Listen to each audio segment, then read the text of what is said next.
Waktu dan tempat kami persilahkan, Pastor.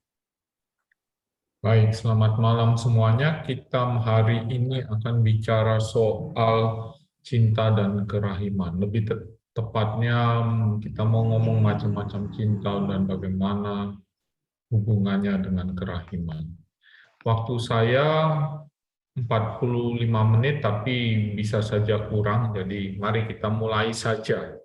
Izinkan saya pertama-tama untuk share sesuatu yang bisa saya sharekan. Oke, mohon menunggu. Saya harap semuanya dalam kondisi yang baik-baik, tidak kurang suatu apapun. Mungkin kalau ada yang sedang isoman, tetap gejalanya ringan ataupun tidak bergejala sama sekali. Ya, mungkin ada yang tinggal di Jakarta. Sebagian tinggal di mana ini, kalau boleh tahu? Dari banyak tempat, Pastor. Dari banyak tempat. Ya, Kapan-kapan saya harus ya, kapan-kapan saya harus kenalan dari mana saja ini. Tapi sudah bisa melihat ya apa yang saya sharekan ya. sudah, Pastor. Silakan. Oke, baik. Semuanya, hari ini kita akan ngomong soal cinta dan kerahiman Allah. Dan ini kebetulan bahwa grup ini juga grup doa ya, jadi Love Praying Family. Mari kita mulai saja. Di dalam tradisi Kristiani itu ada beberapa macam cinta gitu ya. Tentu yang hadir di sini tidak hanya ibu-ibu ya. Saya walaupun melihat sebagian besar ibu-ibu juga ada bapaknya dan juga ada suster. Saya tidak tahu apakah itu benar suster suster atau yang hanya gambarnya yang suster, saya tidak tahu. Tapi ya tidak apa-apa. Kita mulai saja, cinta dan kerahiman Allah. Ya, jadi dalam tradisi Kristiani itu ada 4 jenis cinta. Oh, nanti ada tambah satu, tapi itu tidak jelas di dalam kitab suci. Yang pertama itu eros, ya. Orang selalu lihat eros itu sebagai sesuatu yang berbahaya, begitu ya, erotis, ya. Itu sesuatu yang berbahaya, tetapi ya memang itulah eros. Diambil dari nama dewa Romawi itu, dan itu sifatnya romantis dan erotis sesuai dengan namanya eros. Ya, aspek biologi berperan sangat kuat, insting alamiah mirip dengan binatang. Wah, jadi kalau orang yang punya eros itu berarti mendekati binatang.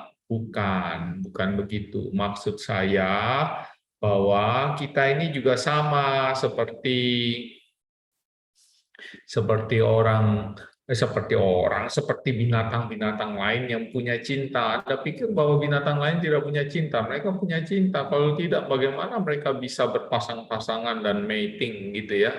Ya jelas, karena mereka pasti punya cinta dan cintanya model-model seperti itu. Jadi jangan disangka bahwa kita itu sungguh-sungguh terputus dari binatang.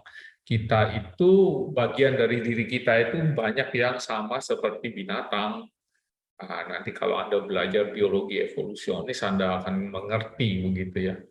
Tapi itu eros ya.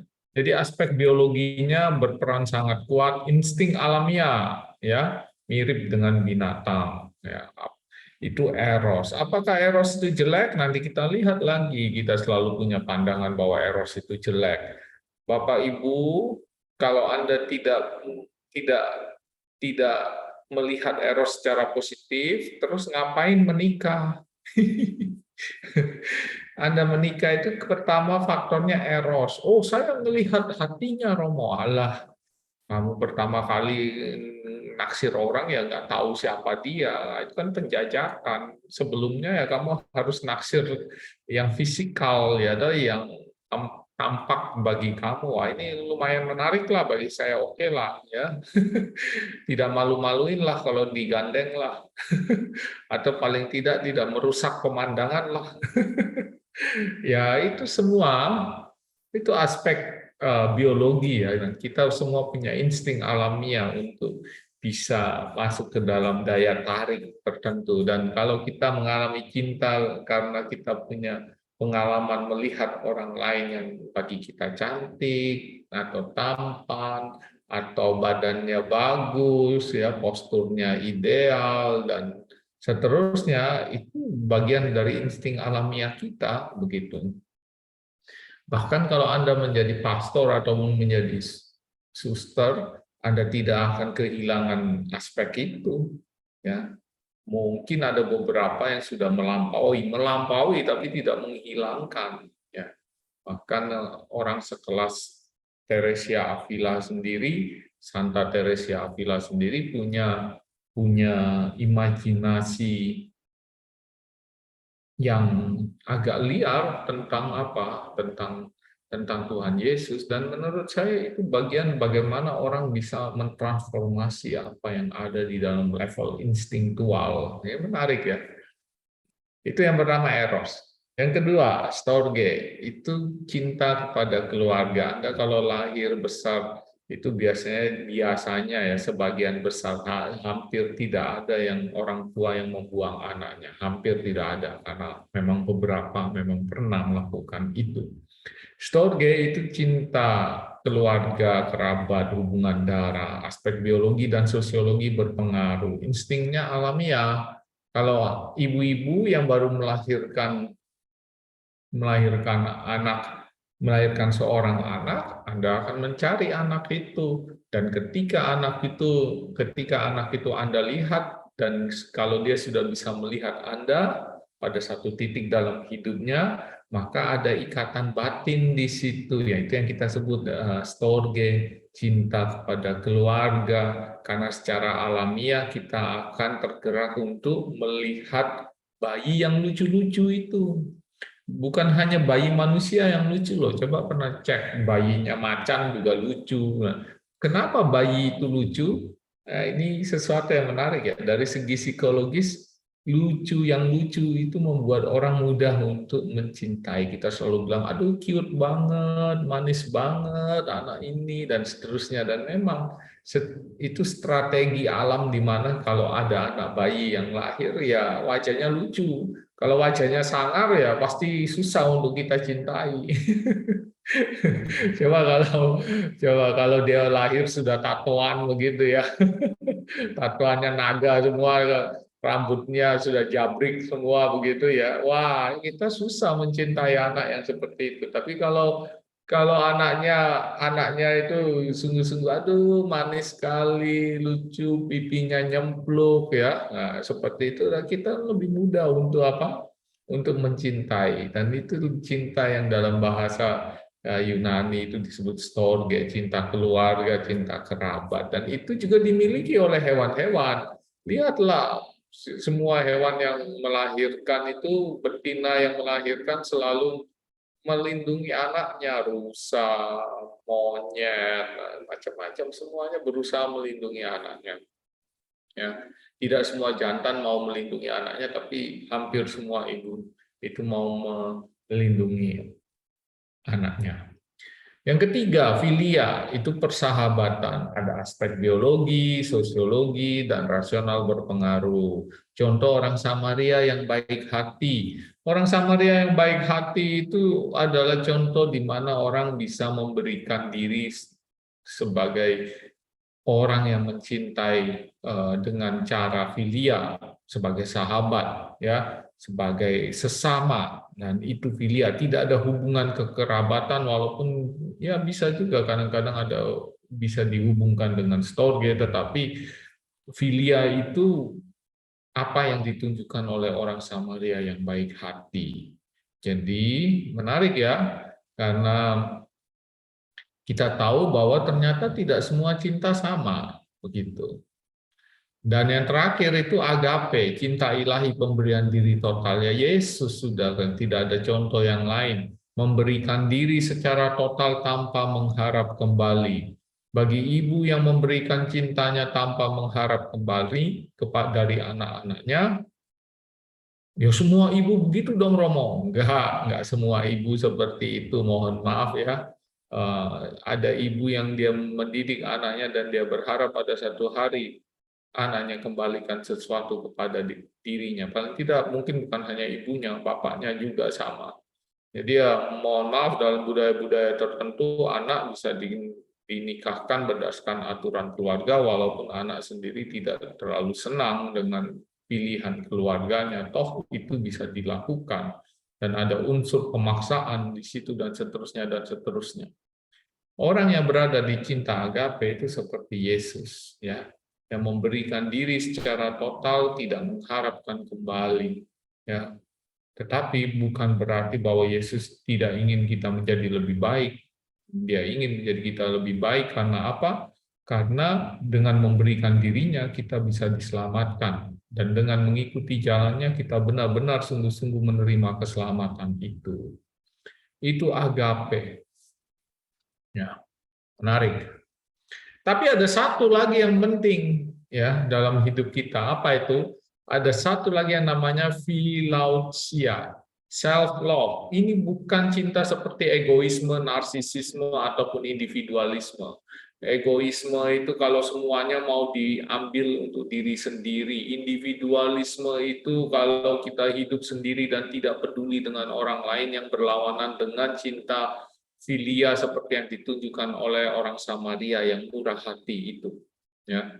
Juga bukan narsisisme yang seringkali ketika kita masuk di Instagram, Facebook, atau apapun yang sosmed itu, wajah kita yang mungkin sudah mulai berkeriput-keriput menjadi terang benderang, dan saking terang benderangnya sampai umurnya walaupun sudah 40-an, 50-an tetap kelihatan seperti 20-an.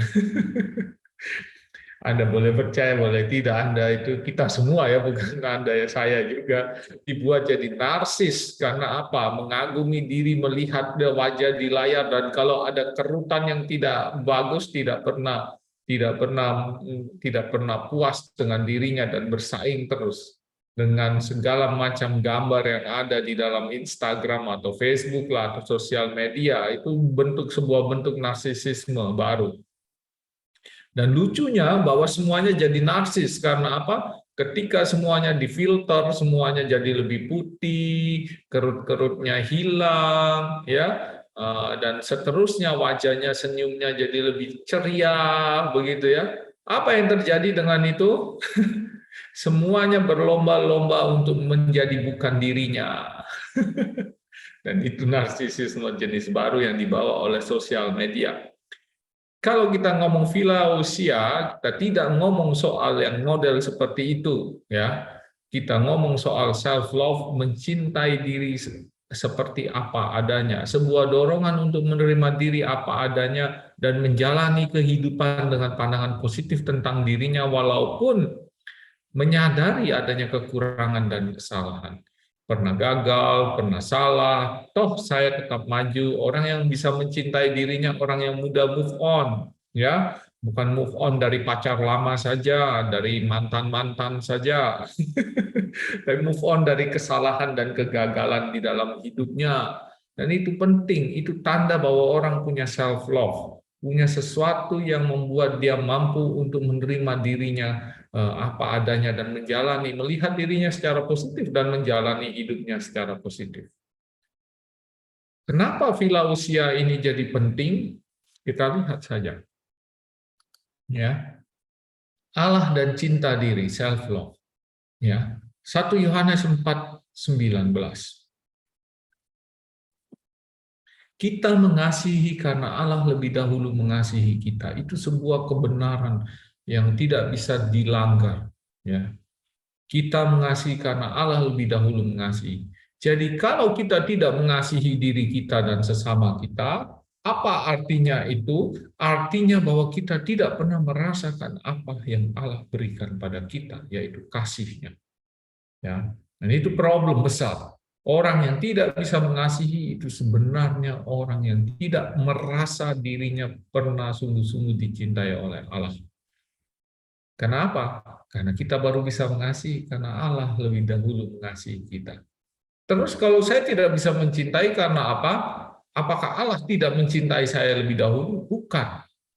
Tapi karena saya tidak merasakan apa yang Allah berikan pada saya tidak mau tahu, saya menutup diri, saya tidak menyadari apa yang sudah Allah berikan di dalam hidup saya. Maka dari itu kita itu jadi kurang bisa mengasihi. Kita hanya bisa memberi apa yang kita punyai. Dan untuk mempunyai kita harus mendapat atau diberi lebih dahulu. Dan kasih itu tidak bisa kita dapatkan. Kita diberi lebih dahulu. Sejak bayi sekalipun kita sudah diberi dan diberi dan diberi. Maka kalau sejak bayi tidak pernah diurus ibunya, ya, Anda pikir seorang manusia akan tumbuh besar dengan cinta yang luar biasa? Belum tentu. Atau mungkin dalam bahaya besar bahwa dia tidak pernah merasakan cinta yang benar. Ya, itu menarik ya. Oh ya, omong-omong, kalau slide saya berjalan macet, harus segera memberitahu saya. Ya, oke, lanjut dulu. Ya, yang kedua, Matius 22:39. Kasihilah sesamamu manusia seperti dirimu sendiri. Dan ini perintah Injil, perintah nomor 2 setelah apa? Kasihanilah Tuhan Allahmu dengan segenap hatimu, dengan segenap jiwamu, dan dengan segenap akal budimu dan segala kekuatan. Ya. Matius 22:39 mengatakan, kasihilah sesamamu manusia seperti dirimu sendiri. Kalau kamu tidak mengasihi dirimu sendiri, kamu tidak pernah bisa mengasihi orang lain. Maka orang yang punya self-love jelek, itu selalu punya masalah dalam mencintai orang lain. Ya, benar, sungguh-sungguh.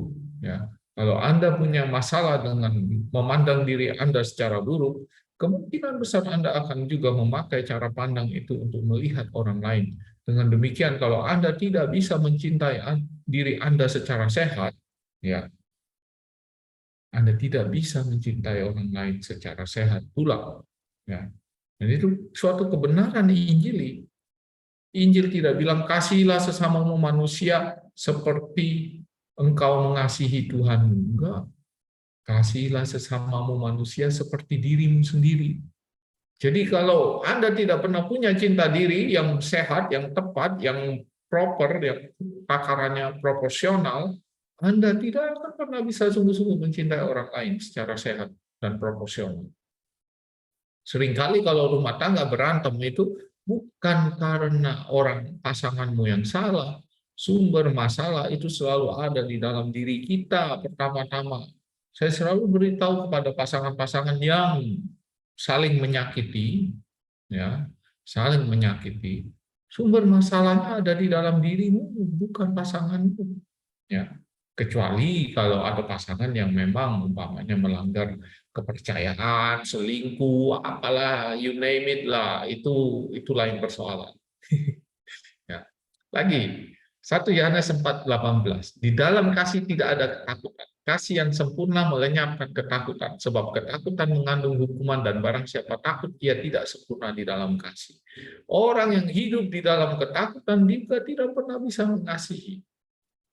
Orang yang hidup dalam ketakutan itu tidak punya kepercayaan diri, tidak mampu mencintai dirinya, sungguh-sungguh tidak bisa melihat bahwa dirinya itu aman dan dalam perlindungan. Dan itu sebuah kegagalan untuk melihat dirinya apa adanya. Melihat dunianya sebagaimana dunia yang baik. Karena apa? Dirinya sendiri punya ancaman, merasa terancam terus. Kalau Anda punya kasih yang benar, Anda akan mengasihi diri Anda seutuhnya, ya, lengkap dengan segala kesalahan. Orang yang punya cinta diri yang sehat itu bukan berarti orang yang tidak pernah salah. Orang yang punya salah, tapi dia mau mengakui bahwa dalam keberdosaannya, dalam kesalahannya, toh dia berharga di mata Tuhan dan Tuhan selalu membuka pintu untuknya. Ya. Dan itu menarik, nanti cinta diri itu juga soal pertobatan. Dan pertobatan itu datang dari apa? Datang dari perasaan dicintai dan diampuni oleh Tuhan. Mazmur 139:13-14.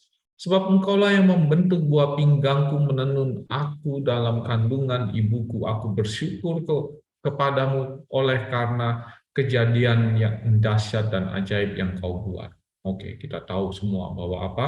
Cinta diri itu percaya bahwa sejak saya bahkan di dalam rahim ibu saya, Tuhan sudah punya rencana baik dan indah. Ya. Jadi orang yang hidupnya tidak punya rasa cinta diri yang baik itu tanda paling gampang apa? Tidak bisa mencintai orang lain dengan tulus. Yang kedua, hidup di dalam ketakutan, selalu khawatir ini, khawatir itu, yang tidak jelas, yang tidak objektif. Dan yang terakhir, bahwa tidak pernah sadar betapa bahwa hidupnya itu penuh berkat, bahkan sejak di dalam rahim ibunya. Nah, ngomong lagi biologi Eros. Kalau ngomong soal eros, cinta romantis itu, hormon oksitosin adalah hormon yang berhubungan dengan social bonding. Jadi kalau seorang ibu melahirkan seorang anak, itu hormon oksitosinnya tinggi. Ketika dia menyusui anaknya, ya, itu dia punya hormon oksitosin tinggi. Di pria saat jatuh cinta, hormon testosteron menurun, di perempuan cenderung meningkat. Yang penting adalah apa? Bahwa ketika seorang pria pergi berburu, dia sangat kompetitif. Dan ketika sangat kompetitif, dia punya testosteron meningkat. Tetapi ketika dia pulang rumah dari perburuannya, dari pekerjaannya, di situ ketika dia menemukan keluarganya, di situ harusnya hormon oksitosinnya meningkat. Maka ketika pria pulang dari rumahnya dengan membawa hasil, kalau keluarganya menyambutnya dengan penuh cinta, persis disitulah ikatan cinta itu terjadi. Ya, tentu kita tahu bahwa sekarang perempuan juga ikut bekerja, tetapi di zaman dahulu ketika hanya lelaki saja yang pergi bekerja dan perempuan mengerjakan pekerjaan domestik, itu yang terjadi ya dalam keluarga tradisional. Jadi ini yang saya bilang, anak-anak muda saya seringkali beritahu apa? Beritahu, kalau pacaran, paling 2-5 tahun ya pacarannya. Jangan cepat-cepat, jangan ketemu orang di bar, minum mabuk-mabukan, lalu apa yang terjadi? Mutusin untuk pacaran dan dalam beberapa kali pertemuan di bar mutusin untuk menikah. Itu sebuah kekacauan batin, sebuah kegilaan. Oh, mana ada Romo yang kayak gitu? Siapa yang bilang tidak ada? Saya pastor, saya pernah punya pengalaman mendengarkan cerita yang seperti itu, dan saya dalam hati geleng-geleng. Saya mau tolong kamu juga, ya hanya karena apa? Tidak ada yang bisa menyelamatkan kamu kalau kamu membuat keputusan-keputusan buruk terus di dalam hidupmu. Dan saya merasa bahwa apa? Yang namanya kamu mau punya hubungan yang langgeng ketika menikah, kamu butuh untuk apa? Mencerna dulu hubunganmu dengan baik. Dan itu berarti apa? Butuh waktu 2-5 tahun. Kenapa? Karena ketika kamu jatuh cinta pertama kali, semuanya yang kamu lihat dari pasanganmu itu adalah baik, walaupun dia tidak baik. Kenapa begitu? Ya karena ada hormon tertentu yang membuat hidup terasa lebih indah dan positif. Walaupun pasanganmu sudah jelas-jelas menunjukkan adanya toxic relationship. Wah, itu sebuah pembicaraan yang lain lagi itu. Ya, menarik ya. Nah, kita ngomong soal filia, persahabatan, cinta yang tentang filia ini, jenis filia ini. Ada 3 macam sih. Yang pertama ada perlunya, karena kebutuhan orang berkomunikasi dan berinteraksi. Ya, itu ada perlunya.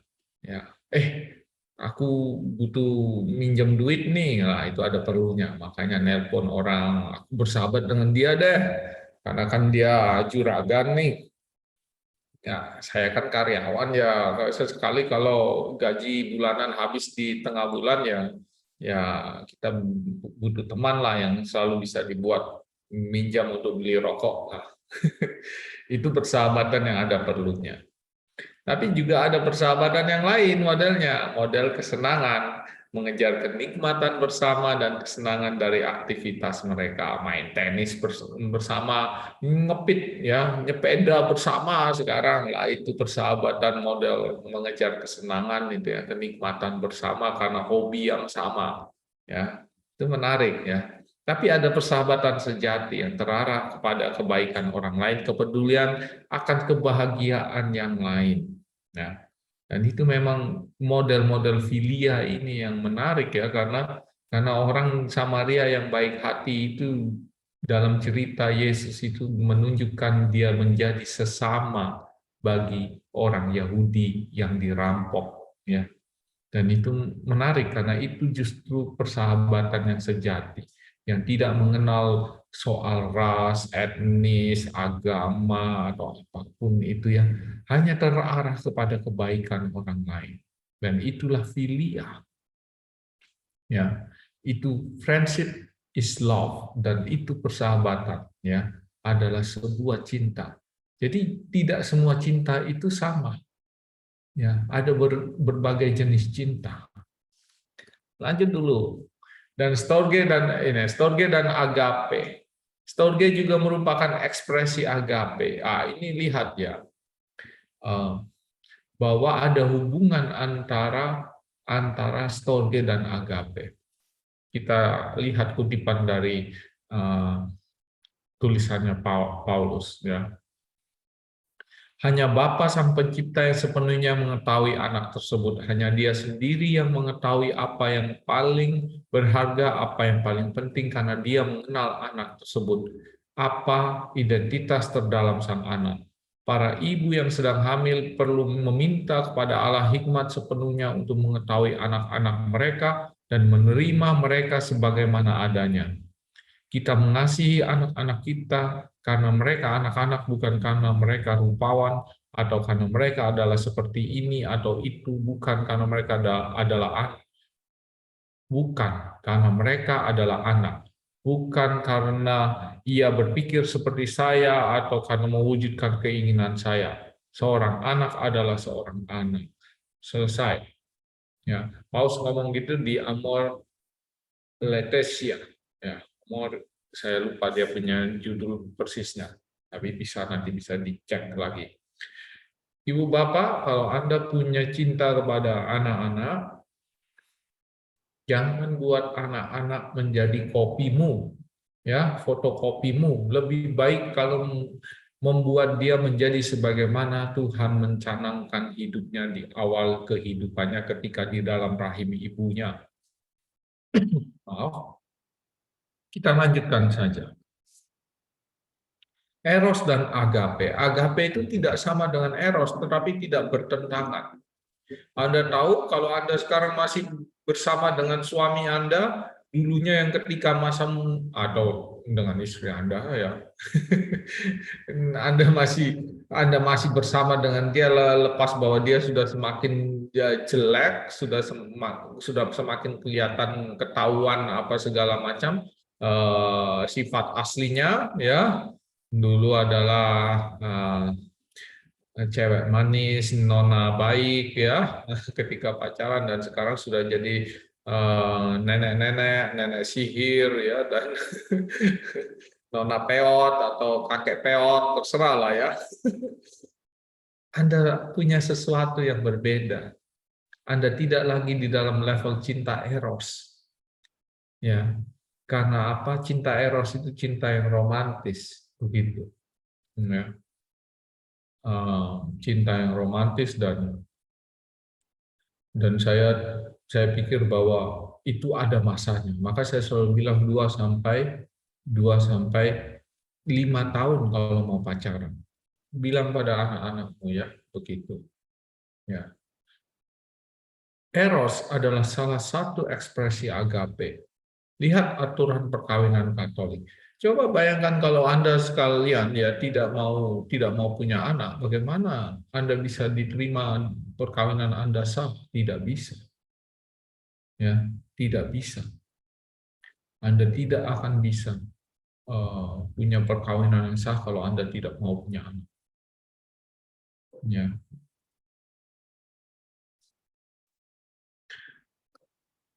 Jadi kalau mau punya anak, itu berarti harus ada cinta eros.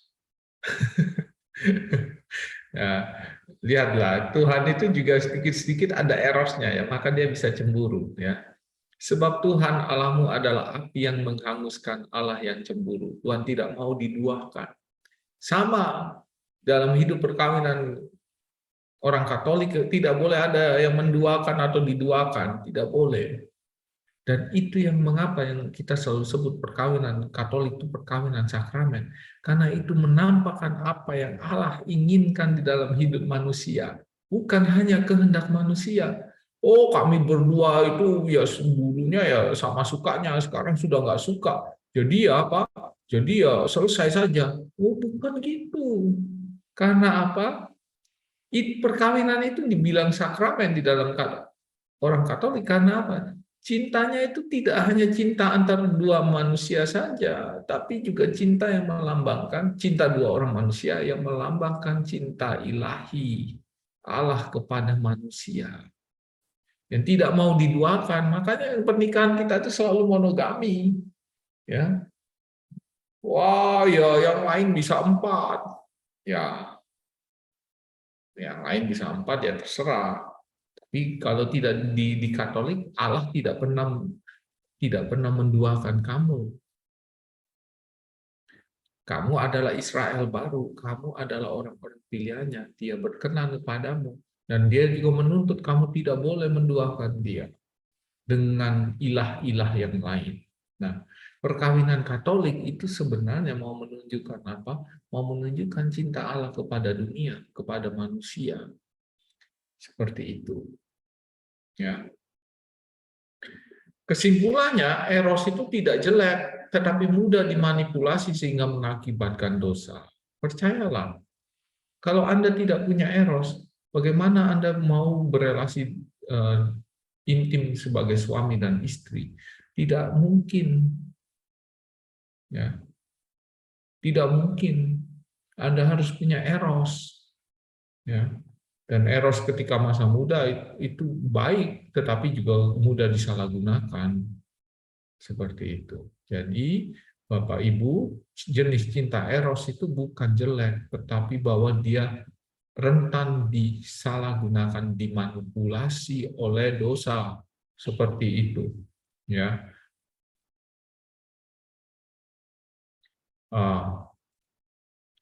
Maka kita tidak bisa mengatakan eros itu jelek.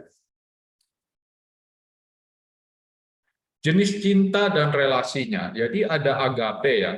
Jadi ada agape di mana kita lihat agape itu merangkum semuanya, semua jenis cinta ya, mulai dari eros, storge, philia dan juga philausia ya. Kita lihat saja. Allah itu punya eros, punya cinta seksual, punya cinta romantis ya, tapi juga storge ya, keluarga, kerabat begitu ya. Juga filia ya, itu teman kerabat. Yesus selalu bilang apa? Yesus selalu bilang ya, kamu bukan lagi hamba, kamu adalah sahabatku ya. Kalau kamu adalah sahabatku, maka sahabat mengenal apa yang sahabat inginkan, tahu kebutuhannya. Sedangkan storge juga Yesus selalu bilang apa? Siapakah saudaraku, siapakah ibuku? Mereka yang menjalankan kehendak Bapa.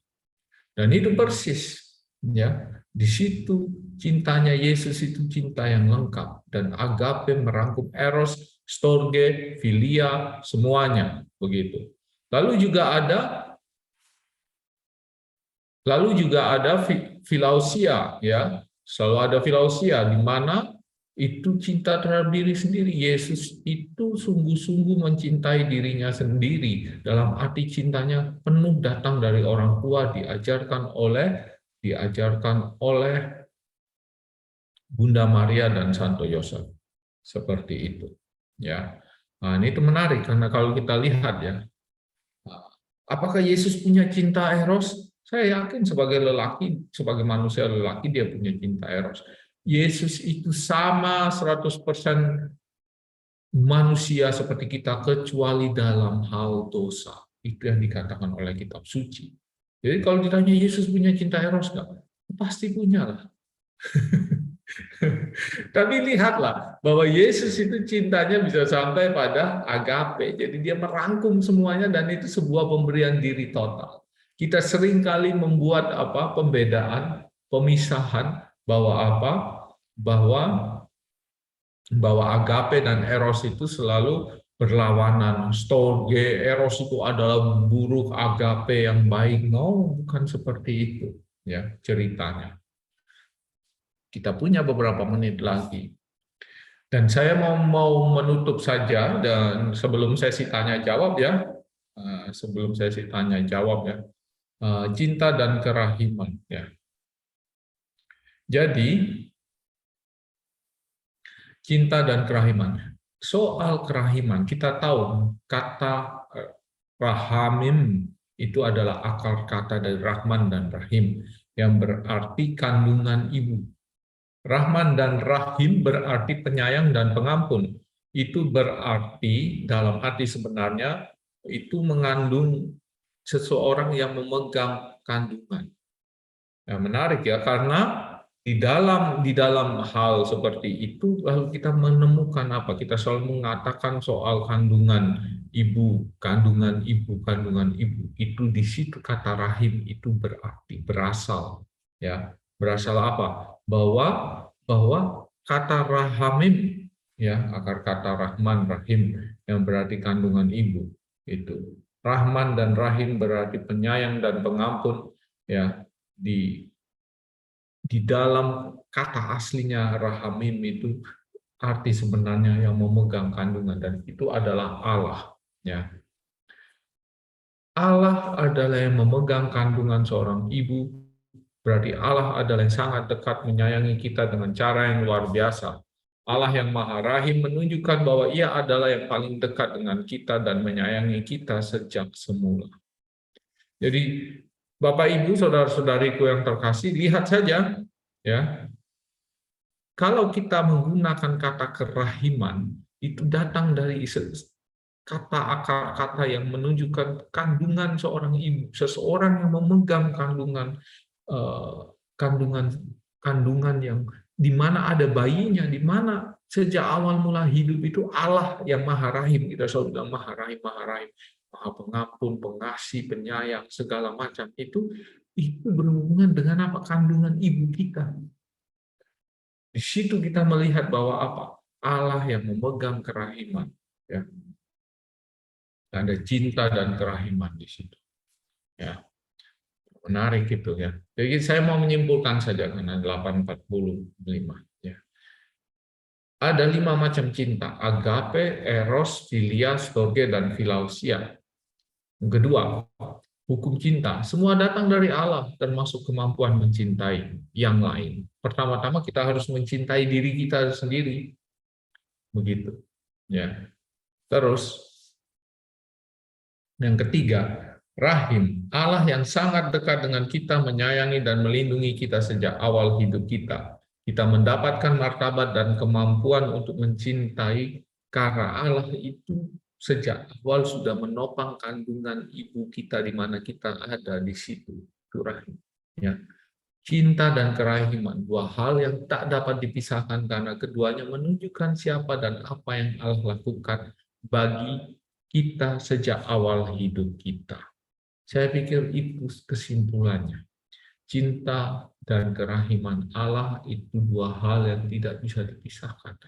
Itu ada sejak awal hidup kita, dan kalau kita mau menyadari dan tahu bahwa kita sudah diberi oleh Allah sejak awal mulanya, maka kita bisa mencintai secara sehat dan utuh diri kita maupun yang lain, ya, lengkap dengan berbagai macam cinta itu, ya.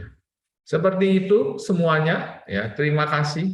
Saya kembalikan kepada moderator. Terima kasih.